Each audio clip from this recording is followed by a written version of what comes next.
Hey there everyone, it's Nina. Thanks for joining me today for a new video. Today I'm going to be using new products from Simon Says Stamp's Splendor release. In today's video we're going to be coloring some die cuts and using them to decorate an edge-to-edge shaker card.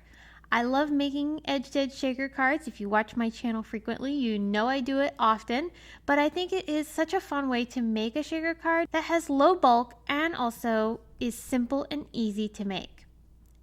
So the dies that I'm using to decorate my shaker are the Fine Floral Stem die set. This is a really pretty set that you can use to make beautiful little florals, and they come on this nice stem.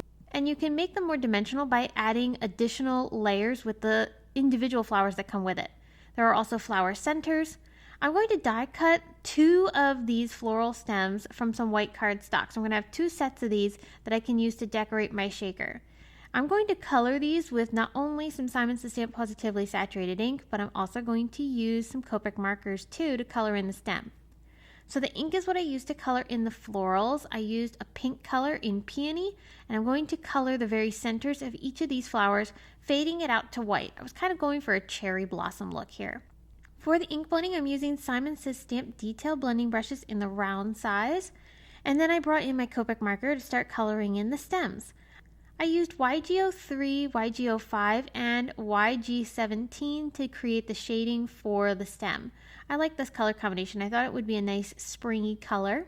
And I'm just coloring on top of a piece of scratch paper to catch all of the excess ink. Once I have my stems colored, then I brought in my craft tacky glue from Simon Says Stamp, and I'm going to start gluing my flowers together. I'm using those individual flower petals to layer on top of the ones that are attached to the stem. This gives the flower a more dimensional and fuller look, and you could add more if you wanted to, but I think this looks really pretty and it gives the flowers a little bit more depth. Then I brought in Simon's new set of Pawsitively saturated ink. In this color is the Zest color. It's a really pretty yellow. There is butter, zest, and honey in this latest trio of colors. It's a beautiful set of warm yellows. I used those warm yellows to color in those flower centers, and then I picked 3 of them to glue into the center of the flowers. So I made 2 sets of these. You can see them here, and we're going to start working on our background now. I brought Zest back in, and we're going to use that to color the background of my shaker. I want to create a glow of color, a little bit of yellow in 2 corners, and then I'm going to finish that off with some tealish blue color in seafoam to complete my background. I thought this would be a nice way to bring in more of that yellow color to tie in the flower centers and also give a sunny look to this card. This card panel I did trim down to be a little bit smaller than an A2 card. You can see where we're going here. The flowers are going to go in the 2 corners where the yellow colors are. I'm going to lay my background panel onto a piece of plastic. It's cut to be a little bit larger than my card panel. And this is a piece of plastic from a clear bag, but you could also use some stamp packaging. This is the plastic we're using to wrap our panel with to turn into a shaker pocket. I'm covering all 4 sides of my panel with some Terrific tape, and I'm going to remove the release paper from 3 of those sides so that way I can start folding that plastic into the adhesive and form my pocket. I'm going to fill this pocket with some new sequins from the Splendor release. These are the Zest embellishment mix, and it's a really beautiful assortment of yellow colors that I thought would go nicely with the yellow in our project.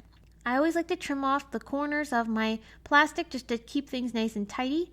And here's where I'm going to dump in those beautiful yellow sequins. I'm going to fill the shaker till I'm happy with it, and you can figure out exactly how much you want in it. It's totally up to you.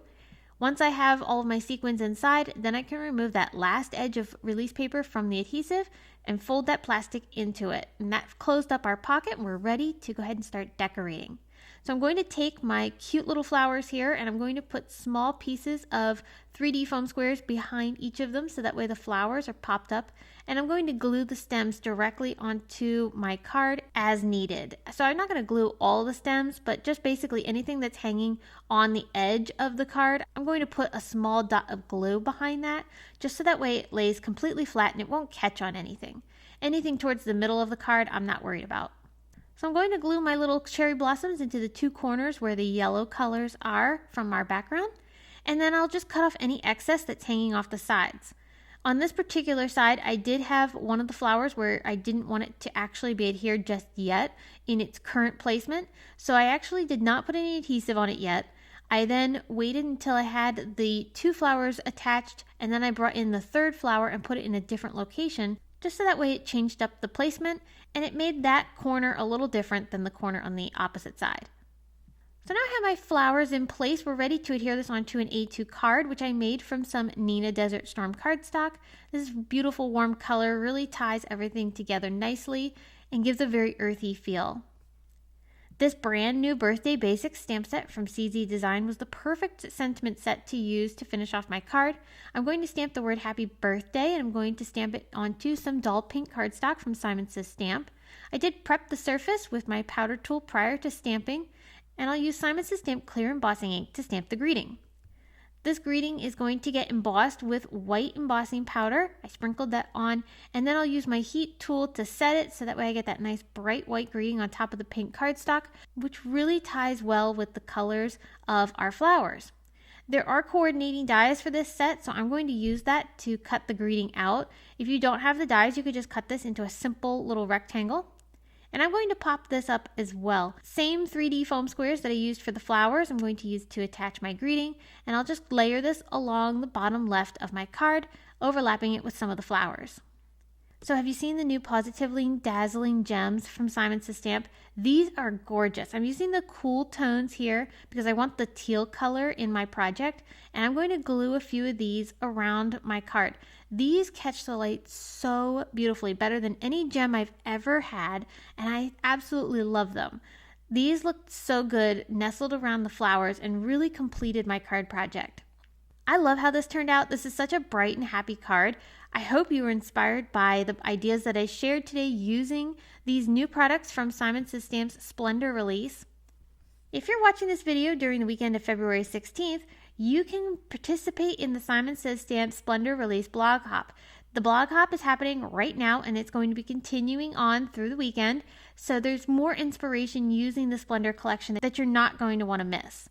So be sure to check out my blog. I have links below in the video description if you're watching this on YouTube, or if you're watching this on my blog, scroll down to the bottom of the post because you can find out all the details on how you can win prizes, see more inspiration using the release, and also a free gift. Thanks so much for watching this video. I will be back very soon with more to share with you all. But until then, I hope you have a very happy day, and thanks again for stopping by.